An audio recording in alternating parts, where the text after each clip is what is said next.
在7点多，天刚亮。今天下雨，我们就只能在房间外面运动一下。下雨没得地方活动，走楼梯。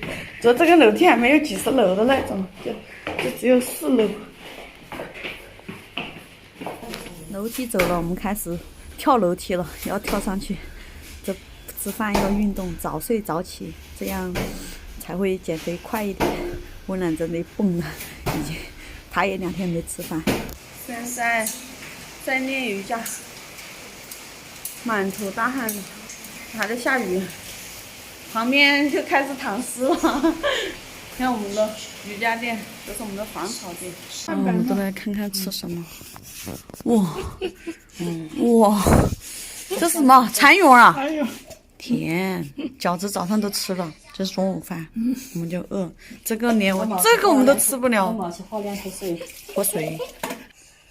哇，不要看吃的了，为了饿着的看吃的。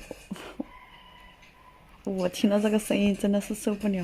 今天是我不吃不喝的第2天，现在出去跑步了。现在天已经黑了，温暖在那里躺了1天。然后就在那里看吃播，哎，我实在是受不了那个声音，我还是去跑步吧。其实我状态还挺好的，还是能坚持。温暖已经不行了，他怕他出去就要吃了，是不是饿得要死的那种感觉。上次我辟谷3天，所以我感觉还可以。这次的话我要辟谷7天，希望加油，还可以运动，挺好的。又要经过这个小吃街呀。我是受得了这种诱惑，因为我觉得闻闻挺好的。温暖是受不了这个味道，但是他能看吃播。已经在路上休息了3次了。晚上跑步，我开始也是担心，怕一个女孩子没有灯的地方不安全。但是路上我休息的时候，好几个人过来打招呼。开始我还有点怕，他们都问我需不需要帮助，因为这边也没有人，看我一个人坐在路边，很无助的样子。其实我就是太累了，休息一下。毕竟我2天都没吃饭，还在跑步，身体有点受不了。今天又跑了5公里，速度的话有点慢，但是还是跑下来了。跑不动了，在这个海边借了一瓶水。